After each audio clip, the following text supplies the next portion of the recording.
Hi, friends. This is Anna, another one of my New Age psychology videos, self help videos, mental health videos, whatever you want to call them, recovery videos. Um, it's about suicide prevention and hotlines, reasons to live. Uh, so, people with my profile, I have a history of trauma, grief, major personality problems, a lot of unpleasant feelings in my inner life. People like me often experience suicidal ideation, which is just a heightened awareness of the option to harm myself. This video is largely a reflection on what you can say to someone who's considering suicide, what the hotlines say. It's informed by my own experience. I've been a hotline operator briefly, and I've been a consumer, a very heavy consumer of hotline services.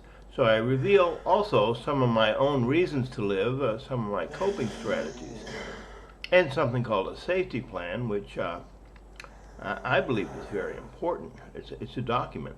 Uh, okay, when someone says they're committing suicide, a friend might offer what they call reasons to live.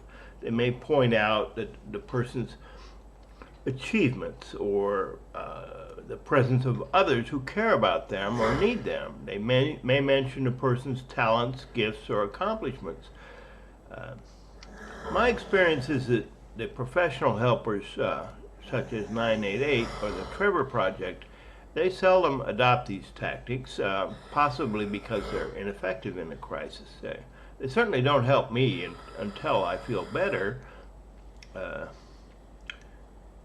Now, regarding these reasons to live, I have someone who cares about me. I have my partner.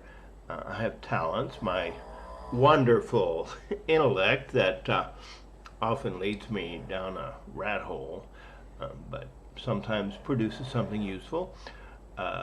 My intellect, it is a gift. It sounded negative, but it's a gift. Or my achievements, recovery from addiction, graduation from medical school.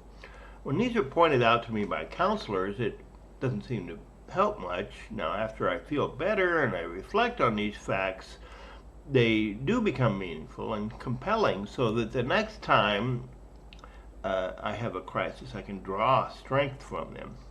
But I have to come to these thoughts on my own. You can't give them to me. Uh, and I have to have worked through the immediate crisis first.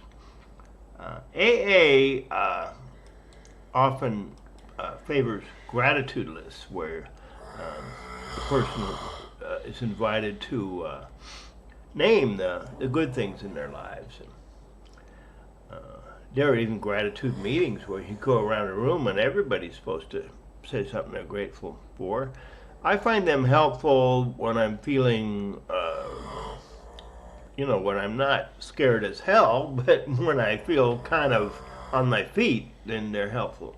Uh, Now, about the hotlines, uh, they often take a three-phased approach. First, they ask something like, "What's going on?" or "What brought you here?" And they engage in active listening. That means they demonstrate by their remarks that they get it, that they sort of witness my suffering. They know it's real, what I'm complaining about, and true. And they don't give advice, because they want to honor my reality. The second phase of the interaction is more focused and practical. They may actually demand a yes, no, unambiguous answer to a question like, are you thinking of suicide, or do you have a plan, or is there a timeline, or what's your method? Uh, they may say that without a definite answer, they might actually not continue talking. That happened to me. Uh, well, I find this phase very annoying, even invalidating. But I'm not ready to say that it's harmful or that it's not helpful. It might be helpful. I mean, after all, I haven't harmed myself in 50 years, and I've been using these hotlines for, I don't know, 10 or 20. And so You know, maybe the second phase, as annoying as it may be valuable.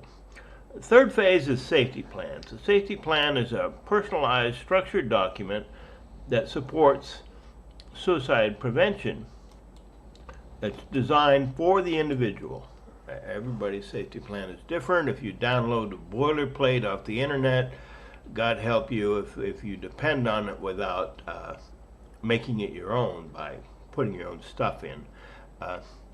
Safety plan may include warning signs, coping strategies. Mine has positive affirmations.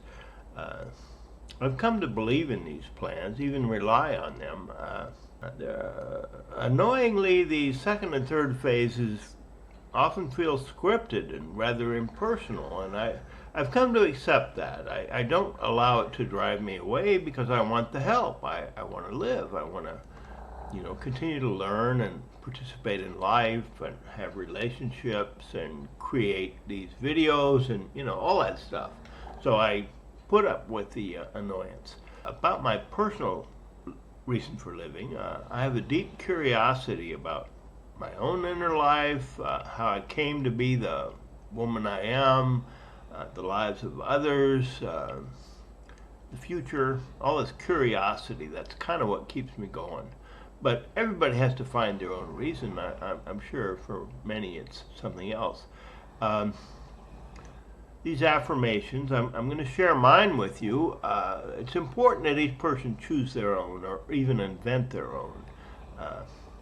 I think it may be helpful to keep some of them private to avoid being misunderstood. And I think when you hear mine, you might appreciate why I don't broadcast the first one. Okay, here are mine, some of mine. The people who tortured me are dead. I don't have to love them, and I'm safe. Second, the little girl inside me trusts me, doesn't need me to be perfect. Third, it gets better. Fourth, I'm worthy of love, and I have tasted love. The next, it's from Workaholics Anonymous. I love it. Good enough is good. Okay, and there are many others. I want to mention religion.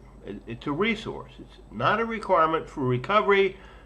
I know in some parts of the country, if you go to an AA meeting, you might get the impression that it is a requirement, but it's not. I got by for decades without it, and many other people do. But I use it. I have a portrait of a religious figure. You can probably guess who it is. You might call him the ultimate trauma survivor. Okay, I'm going to finish with a wish for you, my friends. May you find survival, and beyond that, peace and joy.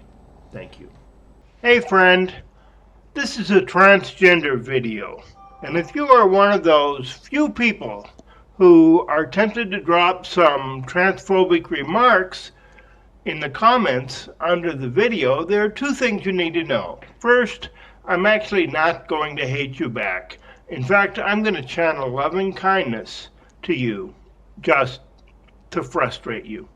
Second, if you go ahead and do put something nasty there, it's actually going to increase my income because it will tend to create a little drama or controversy, maybe more comments from others, leading YouTube's algorithm to send me more traffic, not less. So think about that.